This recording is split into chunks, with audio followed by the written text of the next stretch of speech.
그렇죠? 내가 돈을 부담을 해서 내 이름으로 세금을 내게 돼 있잖아요. 그러면 이런 걸 뭐라 그래요? 직접세. 세금을 부담하는 자는 전기세, 수도세. 이건 틀린 얘기예요. 암만 지방세, 국세 봐도 전기세, 수도세라는 건 없어요. 없어. 전기세. 당신 어디서 딱 보내놓고 나서 근데 내가 언제 줬어? 네가 안 줬으니까 안 내. 이럴 수도 있다는 거죠. 네, 이번 시간에는 제7절 비과세입니다. 재산세를 안 내는 경우가 언젠가 볼게요. 국가 등에 대한 비과세, 그 일본의 국가, 지방자치단체, 지방자치단체 조합, 외국 정부 및 주한국제기구 소유에 속하는 재산에 대해서는 재산세를 부과하지 아니한다. 이거는 취득하면 취득세도 부과하지 않았죠. 역시 재산세도 부과하지 않죠. 다만 다음의 원화에 해당하는 재산에 대해서는 재산세를 부과한다예요. 대한민국 정부기관의 재산에 대해서 과세는 외국 정부의 재산. 당연하죠. 똑같아요. 취득세와 똑같아요. 근데 두 번째 이런 내용인데 국가 등 연부 매매계약 체결에 따라 매수계약적인 납세 의무가 있는 재산. 이제 우리 연부취득이라는 게 국가, 지방자치단체, 지방자치단체 조합과 2년 이상에 걸쳐서 그렇죠? 분할해서 납부를 하는 거죠. 중간에 사용권을 무상으로 부여받은 매수계약자가 있다면 그때는 재산세를 누가 내라. 매수계약자가 내라. 그렇죠? 그러면 원래 지금 소유는 누구 소유예요? 국가, 지방자치단체, 지방자치단체 조합이 계약만 한 상태니까 매수계약자가. 이때는 당연히 비과세해야 되는데 사용권을 무상으로 줌으로 해서 수익을 누가 보는 거예요? 매수계약자. 그러니까 그때는 국가 걸로 보아서 비과세를 하지 않고 낼 사람이 생겼다는 거죠. 그러니까 비과세하지 않겠다는 거예요. 그런데 이럴 경우는 비과세가 돼요. 연부 매매계약을 체결하고 사용권을 받긴 받았는데 매수계약자 유상으로 받았어. 무상으로 받은 게 아니라. 그러면 유상으로 받게 되면 매수계약자가 납세 의무가 있나요? 없죠. 없어요. 없기 때문에 누가 납세 의무를 진다? 국가, 지방자치단, 지방자치단체 조합. 그런데 그것은 뭐가 돼? 비과세. 그러면 사용권을 무상으로 부여받은 매수계약자는 어때요? 무상으로 받았다면 납세 의무를 지지만 유상으로 부여받으면 납세 의무가 없죠. 그럼 국가가 져야 되는데 국가 자체가 뭐가 되니까? 비과세가 되니까. 유상으로 부여받았다면 비과세 이렇게 얘기해야 된다는 얘기죠. 그 다음에 두 번째. 국가, 지방자치단체, 지방자치 조합이 1년 이상 공용 또는 공공용으로 사용하는 재산에 대해서는 재산세를 부과하지 않는다. 다만 유료로 사용하는 경우는 재산세를 부과한다. 이제 이럴 수 있죠. 동사무소 같은 거 하냐고. 동사무소 이제 새로 짓냐고 어디를 임시로 들어가 있을 수 있잖아요. 근데 공사를 하는 동안에 건물 빈대가 있어서 거기 가서 좀 임대를 얻어 쓰려고 했더니 국가 좋은 일 하는데 제가 그냥 공짜로 빌려드릴게요. 이럴 수 있죠. 무상으로. 그렇죠? 재산에 대해서 무상으로 했다면 1년 이상을 그럴 때는 비과세를 하겠다는 얘기예요. 다만 유료로 즉 근데 임대료를 받아요. 그러면 당연히 임대료 받은 거 수익이 있으니까 재산세를 내야 된다는 얘기죠. 그게 그거고. 그 다음에 용도 구분에 의한 비과세. 다음에 따른 재산, 사치성 재산에 따른 과세상은 사치성 재산 같은 경우는 비과세라는 게 나올 수가 없죠. 그래서 부과하지 아니한다. 다만 대통령령으로 정하는 수익사업에 사용하는 경우와 해당 재산이 유료로 사용되는 경우의 그 재산 및 해당 재산의 일부가 그 목적에 직접 사용되지 아니하는 경우에 그 일부 재산에 대한 재산세를 부과한다. 재산세를 부과한다. 그런 얘기고. 그럼 내용이 도로, 하천, 제방, 국어 및 묘지. 그다음 묘. 이거는 좀 기억을 하세요. 이런 것도 출제를 하는 분이 있어요. 출제위원분들이 있어서 묘, 도, 천, 제, 구, 유. 돈 돼야 안 돼요. 이거 갖고 돈 벌 수도 없잖아. 그러니까 비과세를 하겠다. 근데 이거를 이용해서 돈을 벌고 있다면 과세가 되는 거죠. 과세가 되는 거다. 그 내용 보시고. 그 다음에 두 번째. 산림보호법에 따른 산림보호구역. 그 밖에 공익상 재산세를 부과하지 아니할 타당한 이유가 있는 다음의 토지. 그러면 거기에 군사기지 및 군사시설보호법에 따른 군사기지 및 군사시설보호구역 중 통제보호구역 안에 있는 토지. 비과세하겠다. 통제보호구역 안에 있는 토지. 비과세하겠다. 민통선 안에 토지는 비과세하겠다는 뜻으로 생각하시면 될 것 같아요.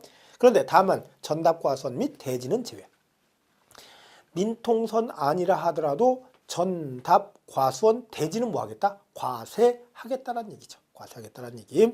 여기다 하고, 그 다음에 두 번째, 산림보호법에 따라 지정된 산림보호구역 및 산림자원의 조성 및 관리에 관한 법률에 따라 지정된 채종림, 시험림, 이런 것도 비과세. 또 공원 자연보전지구 안에 임야도 비과세를 하겠다. 또 백대간 보호지역 안에 임야도 역시 비과세를 하겠다. 거기는 어떤 개발도 할 수 없는 데죠. 이런 데는 비과세를 하겠다는 얘기죠. 그 다음에 임시용 건축물, 임시로 사용하기 위하여 건축된 건축물로서 재산세 과세 현재 1년 미만의 것이라면 비과세를 하겠다. 여기는 과세 기준 현재 1년 미만의 것이죠. 근데 우리 취득세에서는 비과세되는 게 존속기간이 1년을 초과하지 아니하는 임시용 건축물 그랬어요. 존속기간이 1년을 초과하지 아니하는 임시용 건축물은 취득세를 비과세. 여기는 과세 기준일 현재 1년 미만의 임시용 건축물은 비과세를 하겠다는 얘기죠. 선박 뭐 그런 게 있다 보시고, 다섯 번째, 철거명령을 받은 건축물. 행정기관으로부터 철거명령을 받은 건축물 등 재산세를 부과하는 것이 적절하지 아니한 건축물로서, 그러면 행정기관으로부터 철거명령을 받았어요.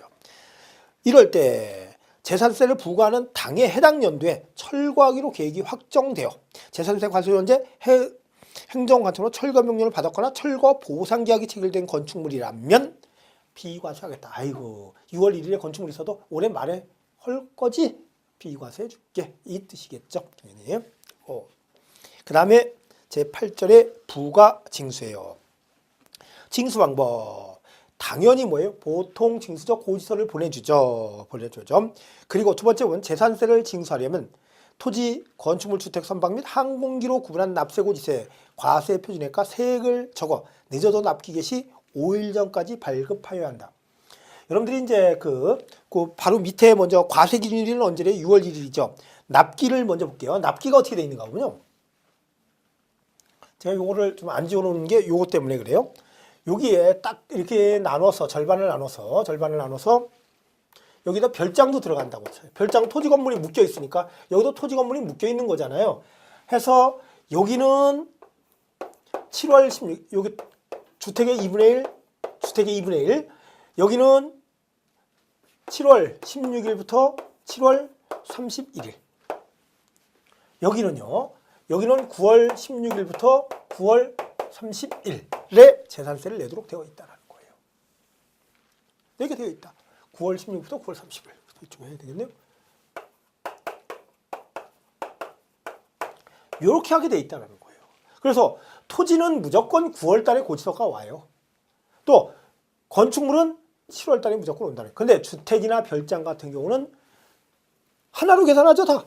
그러니까 절반은, 세금 계산에 나온 절반은, 즉 2분의 1은 7월 16일부터 7월 30일까지 내도록 하고 있고 9월 16일부터 9월 30일까지 내도록 하고 있다. 그러면 날짜를 보내줘야 되는데 여러분 7월 달에 낼 건축물에 대한 재산세가 오는데 7월 말일 날 오면 되겠어요? 안 되겠어요? 안 되죠.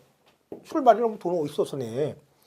그 전에 납기 개시가 이거예요. 이거 5일 전이면 뭐냐? 7월 11일까지 발급하여야 한다는 얘기는요. 과세권자 손을 떠나야 돼. 우편으로 보냈으면은 이미 우체국에 갖다 줬어야 되고. 그렇죠? 그 내용에 발급하여야 한다는 얘기. 5일 전에. 모든 보통징수 방법은 5일 전에 발부하여야 한다예요. 발부해야 한다. 그 내용이고. 납기 나와 있고. 보시고. 근데 거기 주택은요.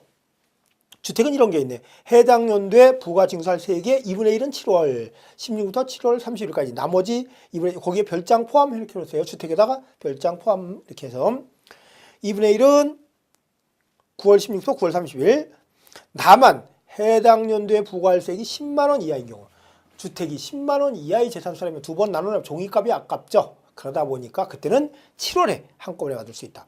그런데 다른 것은 뭐 한꺼번에 다 무조건 이건 9월에 이쪽 거는 무조건 7월인데 요것만 그렇다는 거죠.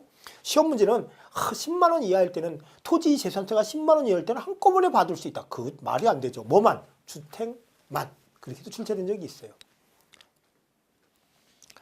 그 다음에 두 번째 그 내용 나온 게 지방자치단체장은 과세 대상 누락, 위법 또는 착오 등으로 인하여 이미 부과한 세액을 변경하거나 수시 부과할 사유가 발생하면 수시로 부과징수할 수 있다.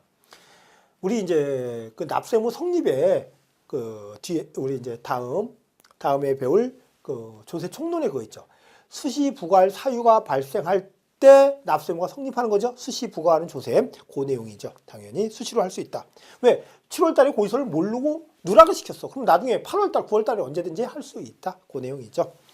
납세지는 볼 거 있나요? 당연히 물건 소재지 관할 지방자치단체. 그래서 집에요. 이렇게 보시면 돼요. 재산세 고지서가 집에 한 10개장 오는 경우도 많아요. 왜 그러냐면 각 구청에서 다 보내주니까 내가 송파구, 강남구, 서초구, 뭐 중구, 종로구 전부 다 재산이 하나씩 있어. 거기서 다 온다라는 거예요. 왜? 물건 소재지 관할 지방자치단체 장이 받기 때문에 그렇죠. 그래서 납세지가 당연히 그 물건 소재지를 관할하는 지방자치단체가 되죠. 그렇게 토지, 건축물, 주택 딱 보시면 되고 세 부담의 상한 나오네요. 5번째가 세부담 상한인데 세부담 상한 이 세부담 상한 같은 경우는 그 작년에 예측 가능해야 된다는 얘기죠. 작년에 100만 원 받던 것은 올해 200만 원 나오면 너무 많아요. 무슨 얘기야? 작년에 100만 원밖에 안 됐는데 올해 200만 원 내라고? 그래서 그 한도를 정해놓는다는 거예요. 그래서 작년에 100만 원 받았으면 올해는 아무리 가격이 많이 올라다 150만 원 넘지를 않게 하겠다. 그래서 이것을 세 부담 상한이라는 거죠. 예측 가능성이라는 거예요. 그런데 그 밑에 주택 공시가격이 3억 원 이하, 6억 원 이하, 또 6억 초과. 그래서 이렇게요. 3억 주택의 공시가격이요. 공시가격이 3억, 6억 봐서 어떻게 하는가 보면요. 3억 이하의 주택이라면 더 서민주택이니까 예측 가능해야 되거든. 105%. 그래서 3억 초과 6억 이하는 110%. 여기는 130%를 하겠다는 거예요.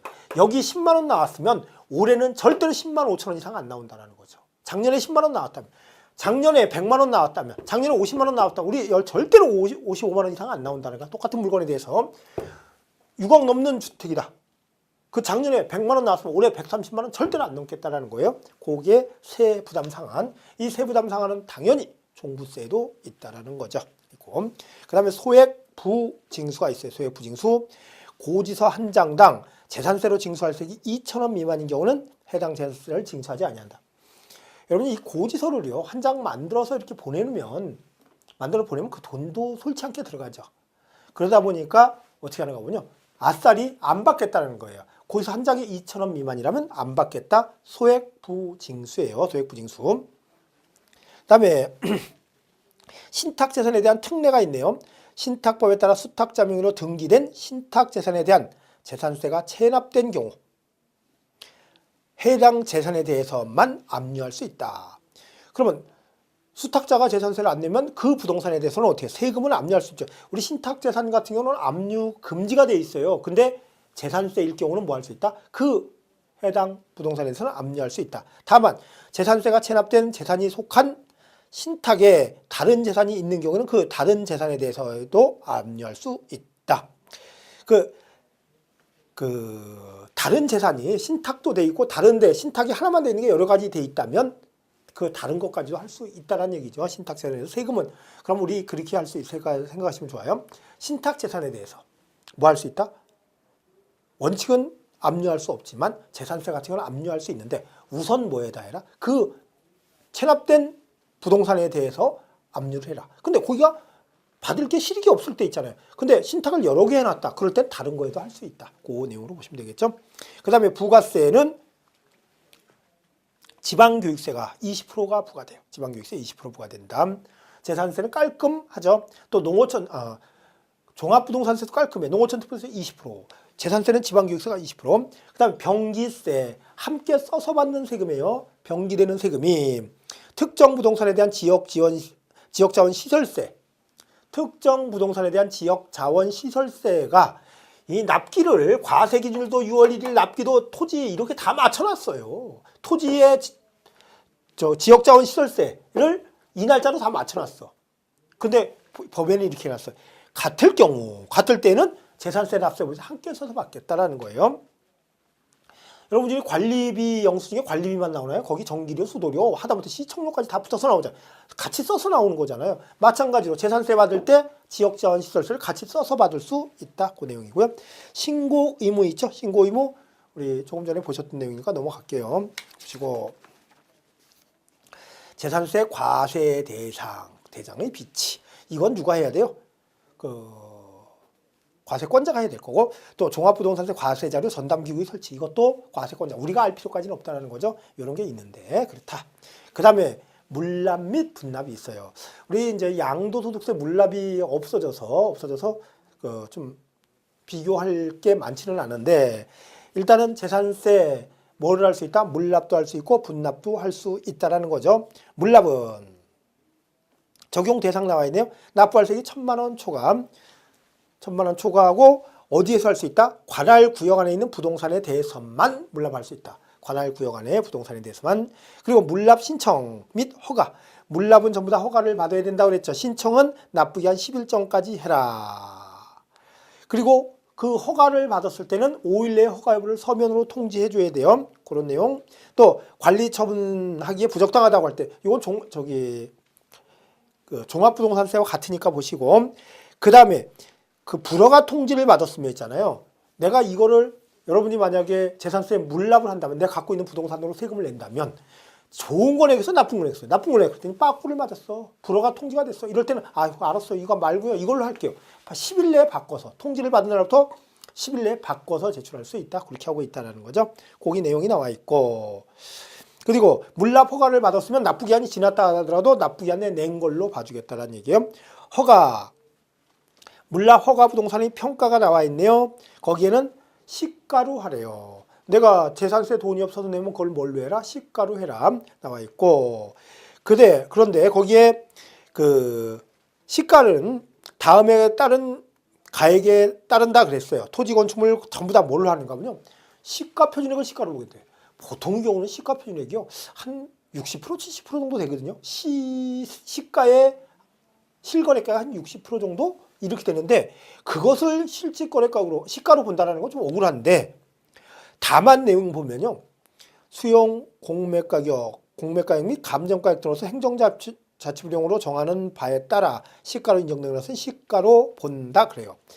그러면 혹시 없으면 시가 표준액을 시가로 보지만, 여기에 수용 공매가격 및 감정가격이 있다면 그것을 뭐로 보겠다? 시가로 보겠다, 그런 얘기죠. 그 다음에 세 번째, 시가를 적용할 때 상증법, 상속세 및 증여세법에 따른 평가 방법이 따로 있을 때는 그것을 시가로 보겠다. 그러면 결론적으로는 세 가지 중에서 시가 표준액, 수용 공매, 감정가액, 또 상증법에 의한 평가액 중에서 높은 것으로 하겠다는 얘기겠죠. 당연히 적은 걸로 할 수는 없고. 그 다음에 분할 납부할 수 있죠. 당연히 여기는 500만 원을 초과해요. 500만 원을 초과. 500만 원을 초과다. 이렇게 똑같이니까 내용 한번 체크를 해보시면 되겠고, 이렇게 해서 재산세까지를 마치고 종부세가 이거와 유사하니까 이렇게 좀 빨리 해서 보도록 하겠습니다. 그러면 이제 목적세는 이제 뭐 저도 건너뛰지만 여러분도 당연히 건너뛰시고요. 뛰시고 종합부동산세를 보겠습니다. 이 종합세는 한 문제 내지 안 나올 수도 있고, 이건 폐지 움직임이 있기 때문에 좀 간단하게 한 20분 정도에 걸쳐서 진행을 할게요. 이제 종부세는 여기하고 비교를 좀 해보시면요. 비교를 해보시면 이래요. 다른 것들은 종부세 과세될 수 없고, 요것만 종부세 과세될 수 있다. 별종주예요. 그죠? 별종주. 그러면 별종주, 이것만 종부세가 과세될 수 있다라는 거죠. 일단. 그리고 이거는 틀린 점은, 여기는 지방세인데 반해서 여기는 뭐래요? 국세래요. 과세 기준은 6월 1일 똑같아요. 과세 기준은 6월 1일 똑같아요. 또 조금 전에 보신 세부담 상한이라는 게 있죠. 재산세에서. 여기도 세부담 상한이 있는데 종부세 세부담 상한은 전부 다 똑같아. 또 여기도 분납물납을 할 수 있어요. 분납물납이 재산세와 더불어서 종부세도 역시 분납물납이 다 된다라는 거예요. 그리고 다 고지서를 보내요. 원칙은 다 고지서를 보내는 거예요. 고지서 보내서 여기는 보통징수, 재산세에서는 그랬죠. 여기는 부가과세 이렇게 얘기를 해요. 종부세는 부가과세 얘기를 하고 있다. 부가과세 얘기를 하고 있고, 그 다음에 여기에 또 이런 것도 있어요. 공정시장 가입비율, 공정시장 가입비율이라는 게 또 다 나와요. 나오고 있다. 그리고 여기에 납세 의무자라든지, 납세 의무자 또 비과세, 납세 의무자 또 비과세 요런 부분이요. 요런 부분은 전부 다 재산세와 같다라고 생각하시면 돼요. 그래서 재산세를 내지 않는 사람은 절대로 종부세를 낼 수가 없어요. 그래서 비과세 되면 거기도 비과세. 그렇죠? 그럼 납세의무자도 재산세 납세의무가 없으면 종부세는 절대로 납세의무가 없어요. 그렇다고 똑같다는 얘기는 아니죠. 여기에 별도 합산 과세는 어떤가 보면요. 공시가격 합계액에서 차이점은요. 여기는 어떻게 한다고 그랬죠? 재산세에서 여기는 재산세를 지금 얘기를 하고 있고 여기는 종부세 이쪽은 여기를 나눠서요. 재산세, 종합부동산세 비교를 해보는 거예요. 그래야지 여러분이 빨리 끝날 수 있죠. 그러면 여기는 합산을 어떻게 하라고 그랬죠? 시, 군, 구 단위로 합산하죠. 왜? 지방세니까 시, 군, 구 단위로 합산하라는 얘기고 여기는 국세니까 전국 단위로 합산해. 국가 단위로 합산해라. 그럼 조금 전에는 강남구에 있는 빌딩이 2개 있고 서초구에 하나 있다면 합할 수 없다고 그랬죠. 근데 여기서는 그 토지끼리 전부 다 합하라는 거예요. 그래서 합계해서 80억을 빼. 여기에 요 나오는 게 있잖아요. 이게다가 여기 공시가 이게 뭐래요? 공정시장 가액 비율이에요. 그런데 이거는 전부 다 80%야. 재산세는 얼마였었어요? 재산세는 공정시장 가액 비율이 주택은 60%, 토지건축물은 70% 있었죠. 여기는 무조건 다 80%. 또 주택에서는 세부담 상한이 105, 110, 130 했죠. 3억, 6억을 기준으로 해서. 그런데 나머지는 전부 다 150이에요. 그런데 여기는 전부 다 뭔가 보냐? 150이야. 종부세는. 하고 여기는요. 공시가격 합계해서 전국권 합해서 5억 초과분. 역시 똑같이 공시가. 그 다음에 주택은요. 이것도 재산세에서 주택은 주택별로 이렇게 했죠. 여러 개 있어 합하지 않죠. 한 아파트 한 동을 내가 다 갖고 있어도 안 합해요. 그 한 채마다 계산한다. 근데 여기는 주택이 있다면 전국 걸 다 합해서 과세해요. 그래서 공시가격 합계액이 6억 원을 초과를 한다면 그거에 역시 공정시장 가격을 곱하면 이게 과세 표준이에요. 여기는 그 공정시장 가격 80%. 그러면 한 개인이 갖고 있는 것을 이렇게 하겠다라는 거예요. 종부세 아주 쉽죠. 이거 초과해. 그런데 이제 주택은 9억 초과분이 될 수도 있어요. 9억 초과분이 될 수 있어요. 초과분이 될 수가. 그러면 여러분이 비교를 대부분은 했고 이제 볼 건 뭐가 있는가 보면 거기에 종합부동산세의 성격 그건 한번 가볍게 읽어주시고요. 용어의 정의에 1번, 2번, 3번 있죠. 3번 한번 잠깐 볼까요? 주택이라면 지방세 보면 주택을 말한다. 여기서 주택 실컷 얘기했잖아요. 다만 한번 볼까요? 지방세법에 따른 별장은 제외. 왜? 별장은 여기서 했지만 주택이 아니라는 거예요. 별장도 종부세 과세될 수 없다. 그러면 우리 분리과세에서 1000분의 40짜리에 해당되는 골프장용 토지, 고급 오락장용 토지도 절대로 종부세 과세될 수 없죠. 왜? 여러분들이 그래요. 재산세에서 4% 받으면요. 얼마나 많이 받은 거예요. 그렇죠? 어떻게 보면 복싱으로 치면 KO 펀치 날려놓고 또 때리면 안 되겠죠. 그래서 여기서 워낙 많이 받았기 때문에 여기서 안 받는다라고 생각하시면 돼요. 종부세. 여러분이 그냥 고급 오락장, 별장 이게 사치성 재산이라는 생각이 있다 보니까 재산세뿐만 아니라 종합부동산세도 중과한다. 그러면 또 그냥 말려 들어가요. 그렇지 않죠.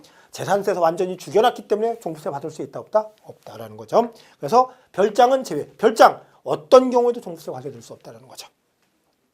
그 다음에 뭐 주택분 재산세, 토지분 재산세 있고 거기에 세대라는 얘기 나와 있죠. 세대 내용 양도소득세에서 보셨죠? 보셨으니까 세대 내용 그렇게 이해하시면 되고 그 다음에 그 밑에 역시 2번, 3번에 5년 동안은요. 5년 동안 혼인해서 1세대 2주택이 됐다. 또 동거봉양으로 해서 1세대 2주택이 됐다. 그럴 때는 각각으로 보겠다라는 얘기죠. 각각으로 보겠다는 얘기 나와 있고 그 다음에 다음 장에 보면 공시가격이라는 게 나와 있는데 여기 공시가격이 뭔데? 공시가격이라 하면 부동산 가격 공시 및 감정평가에 관한 법률에 따라 가격이 공시되는 주택 및 토지에 대하여는 동법에 따라 공시된 가격. 그러면 부관법이죠. 부관법에 따라 공시된 가격을 뭐라고 그래요? 공시가격 얘기를 하고 있죠. 다만 동법에 따라 가격이 공시되지 아니한 경우에는 지방세법에 규정한 시가 표준에 이게 없으면 뭐를 시가 표준에 부관법에 의한 공시가격이 없다면 시가 표준으로 공시가격을 보겠다는 얘기죠. 그 다음에 과세 대상 및 납세지를 볼게요. 여기서 당연히 주택이 제일 중요해요. 주택이 특이한 점이 많고 공부할 점이 여기 많아요. 그러니까 주택 보면 주택 뭐 내용을 읽어보시면 되겠고, 그 다음에 납세 의무자는 6억 원을 초과하는 자, 뭐 나와 있는 거죠. 그대로 6억 원을 초과하는 자 나와 있는 거고, 그 다음에 토지 같은 경우는 과세 방법 내용 똑같아. 여기 있는 거 지금 그대로 다 나와 있어요. 토지의 구분, 뭐 종합합산, 별도합산 따로따로 이렇게 하겠죠. 당연히 하고, 그 다음에 과세 표준을 보면 주택에 대한 과세 표준은 여기 나와 있는 거잖아. 이거요. 나와 있는데 여기에서 내용을 보시면은요, 이래요. 그 과세 표준, 그 밑에 주택에 대한 종합부동산세의 과세 표준은 납세의무자별로 주택의 공시가격을 합산한 금액에서, 근데 가로 안의 내용 볼까요? 과세균연제 세대원 중 1인이 해당 주택을 단독으로 소유하는 경우로서 1인이 단독으로 소유하는 경우로서 대통령으로 정하는 1세대 1주택자는, 아주 중요한 단어죠. 1세대 1주택자. 1세대 1주택자는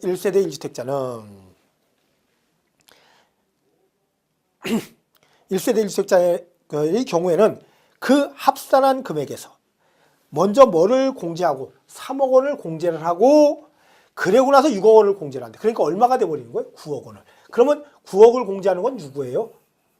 1세대 1주택자만 9억 원을 공제하게 돼 있다는 거죠. 1세대 1주택자만 9억 원을 공제하게 되어 있어요. 이렇게 보시고. 그래서 여기는 1세대 1주택자를요, 그 밑에 그 1세대 1주택자란 나와 있잖아. 한 명만이 주택분 재산세 과세 한 주택을 소유한 경우, 한 명만이 한 주택만을 소유를 했대요. 그리고 이런 건 주택으로 안 쳐요. 문화재, 주택하고 또 수도권 밖에 위치하는 한 주택이 있다면 그거는 주택으로 빼고 1세대 1주택을 보겠다. 한 명만이 한 주택만을. 그럼 공동 소유하면 1세대 1주택자가 아니에요. 1세대 1주택자는 한 명만이 한 주택만을, 만만해야 돼요. 한 명만이 한 주택만을 가고 공동으로 소유하면 안 된다는 얘기죠. 이럴 때는 3억을 더 빼주겠다는 거예요. 3억 원을 뺀 상태에서 다시 6억을 뺀다. 근데 다주택자는 그 밑에 그래서 과세 표준 표를 보면 다주택자는 합계액에서 6억을 빼고 공정시장 가격비로 들어가는데 1세대 1주택자는 어때요? 주택 공시가격 3억 원을 일단은 빼주고 또 6억을 빼. 그럼 결론은 얼마를 빼는 거예요? 9억을 빼는 결과가 돼버리죠. 이렇게 하고 있다. 그 다음에 공정시장 가격비는 무조건 몇 프로다? 80%다라는 거죠. 이러면 과세 표준 나오는 거예요. 그런데 여기서 하나 더 볼 것은 뭘 보셔야 되냐면 1세대 1주택자는 뒤에서 하나 더 볼 거예요. 1세대 1주택자는 고령자 공제와 장기 보유 공제라는 게 있어요. 고령자 공제 또 장기 보유 공제가 있다는 거예요. 1세대 1주택자는. 그래서 이 3억을 빼주는 것을 기초 공제라고 얘기를 하는데 1세대 1주택자는 기고장의 혜택이 있다 그래요. 기고장. 그럼 뭐에 대해서만? 주택에 대해서만 기고장의 혜택을 누구만 받을 수 있다? 1세대 1주택자만 받을 수 있다. 그리고 주택은 전국의 주택을 합하는데 이런 거 주택을 합하지 않아요. 그 임대주택법에 임대주택 등록을 했다든지 아니면 이러는 경우 있죠. 내 직업이 뭐냐면 직업이 다세대 주택을 져서 8세대씩 져서 그걸 한 채씩 팔아서 돈을 버는 사람이야. 나는 그 주택을 소유할 목적이 아니라 판매할 목적인데 안 팔리고 있어. 재고자산이 있어요. 이럴 때는 어떻게 할 것이냐. 이거는 주택으로 보지 않아. 합하지 않아. 내가 살고 있는 집하고 그건 사업하는 주택하고는 별개로 보겠다는 거. 합하지 않아요. 그래서 나와 있는 게 뭐가 있는가 보면요. 합산 배제 주택이에요. 합산 배제 주택. 근데 이거를 다 공부하려면 힘들고. 그래서 이제 계략적인 것만요. 이게 한 장, 2장 넘길 때까지 있죠. 2장을 넘길 때까지 있는데 요렇게까지만 기억을 하시자고요. 주택의 합산 배제. 그러니까 합산 배제를 편하게 종부세에서는 주택으로 안 본다 생각하시면 돼요. 이렇게 볼게요. 기미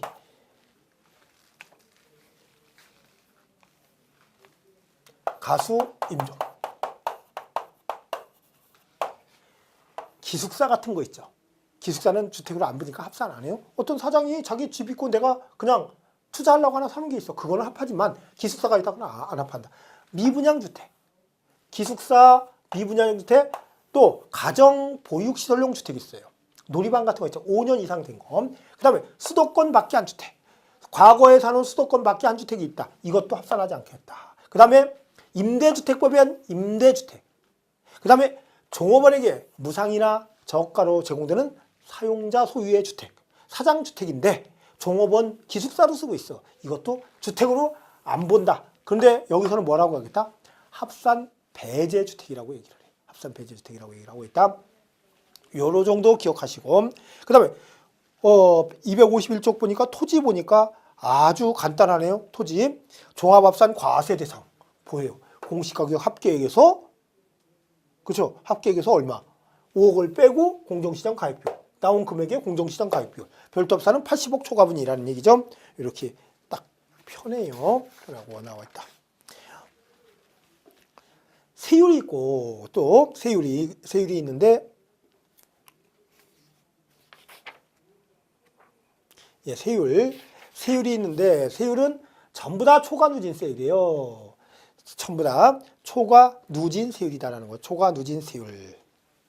초과 누진 세율, 이게 주택은 1000분의 5에서, 높죠? 1000분의 5에서 1000분의 20까지 5단계 초과 누진 세율 구조로 되어 있다. 이런 것들은 3단계예요. 이런 것들은 3단계인데 여기는 5단계로 되어 있다는 거죠.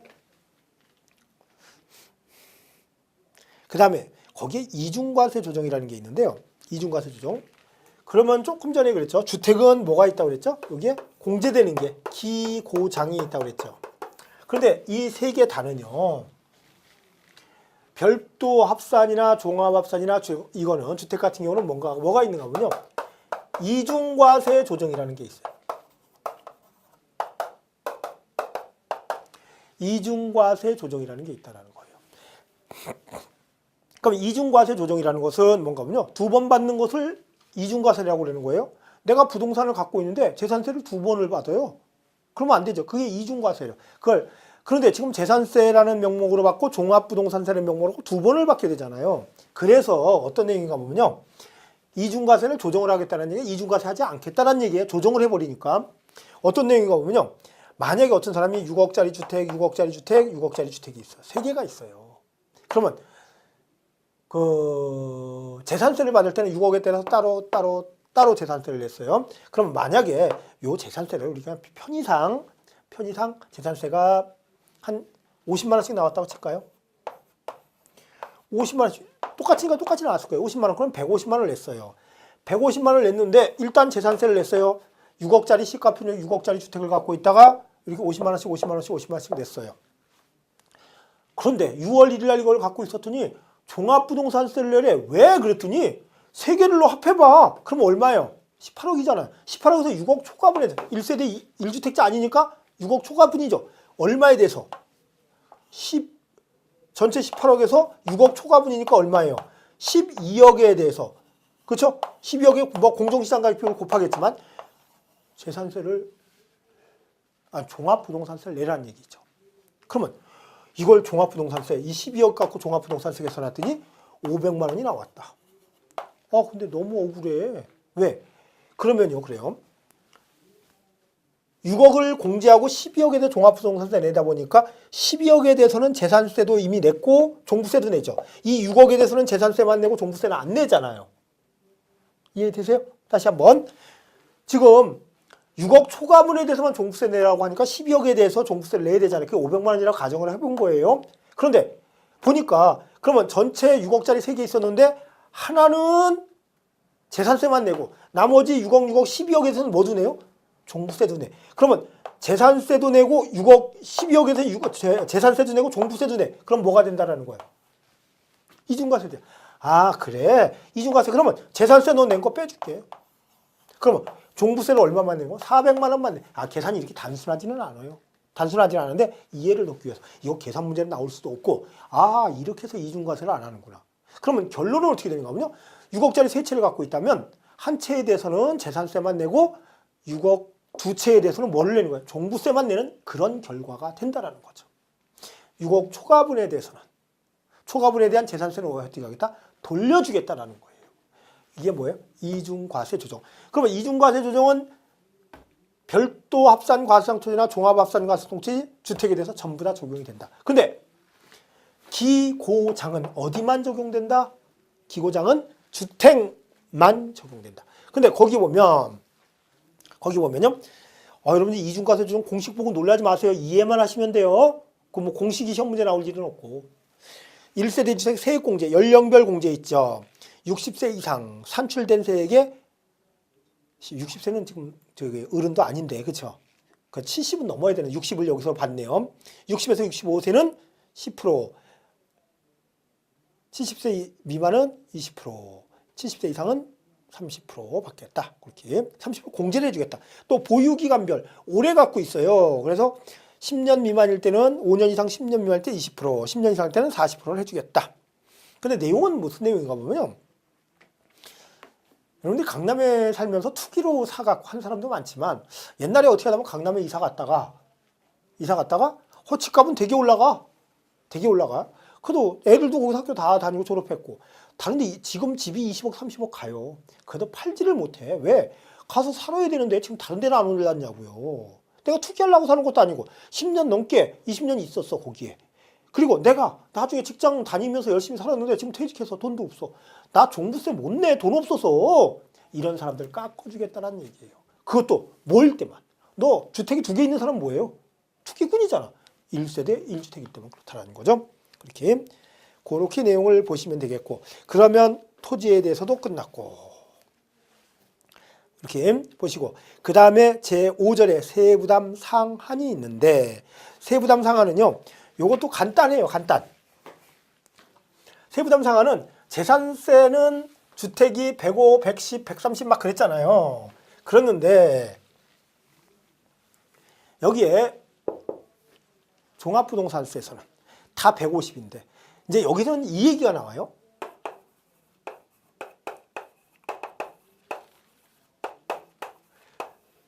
뭔가 보면요.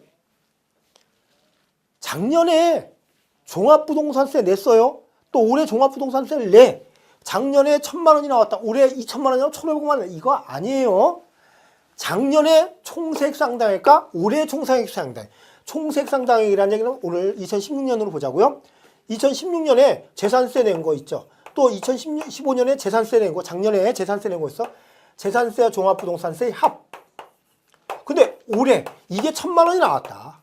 근데 올해 재산세 2016년 재산세와 종부세 합이 1,500만 원을 못 넘게 하겠다라는 게 세부담 상한이에요. 재산세는 직전 연도 재산세와 당해 연도 재산세랑 비교했거든요. 근데 종부세에서 세부담 상한은 전부 다 150%야. 150%인데 단순한 종합부동산세만 갖고 하는 게 아니라 뭐 갖고도 하겠다? 직전 연도의 재산세와 종합부동산세 합계액과 당해 연도의 재산세 종합부동산 합계액이 150%를 넘지를 못한다면 이렇게 하겠다라는 거예요. 그 세부담 상한은 그 정도로만 기억을 하시면 되겠고, 그 다음에 비과세는 어떻다고 그랬죠? 재산세와 같다 이렇게 보시면 되겠고, 그 다음에 부가징수는 당연히 과세 기준은 6월 1일이죠. 그 다음에 원칙 고지징수 부가가세. 근데 예외적으로 뭐 할 수 있다고요? 신고 납부할 수 있다 이렇게 보시면 되고,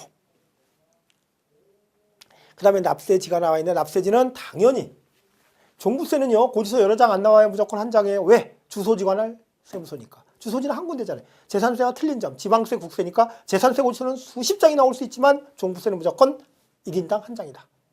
못 받는 사람이 대부분이고. 그 내용 납세지는 주소지 관할 세무서다 보시면 되겠네요. 보시고 부가세, 과세 표준, 농어촌 특별세 20% 내라. 똑같이 보는 거죠. 물납, 분납. 물납은 당연히 1,000만 원 초과인데 이거는 뭘로 할 수 있다? 그 부동산으로 하는 거죠. 종합부동산세를 부동산으로 할 수 있다. 국내 소재 부동산으로 할 수 있죠. 그 내용은 물납 신청을요. 신청은 납부 기한까지 신청을 하면 된대요. 뭐 그런 내용 나와 있고 뭐 통지 나와 있는데 일단은 1,000만 원을 넘어야 할 수 있다. 그리고 납부 기한까지 한다. 내용 보시고 이런 내용은 그냥 편하게 읽어보시면 될 것 같은데 깊이는 들어가실 필요 없고요. 볼 수 없고 그 다음에 이거는 재산세 쪽하고 연결을 해서 보시면 되겠고 그 다음에 분납 역시 500만 원 초과 재산세와 똑같죠. 똑같다. 양도소득세는 1,000만 원이 초과할 때만 할 수 있는데 여기는 500만 원 초과할 때만 할 수 있다.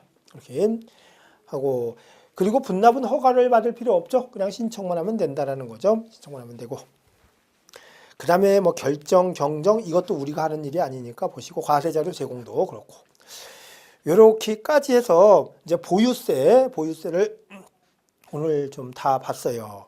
그러니까 요거를 이제 잘 정리를 해 주시면 되겠고 이렇게 해서 이제 오늘은 마치고요. 다음 시간에 조세 총론을 한 2시간 정도 이렇게 하면 다 끝날 것 같아요. 오늘 고생 많으셨습니다. 감사합니다.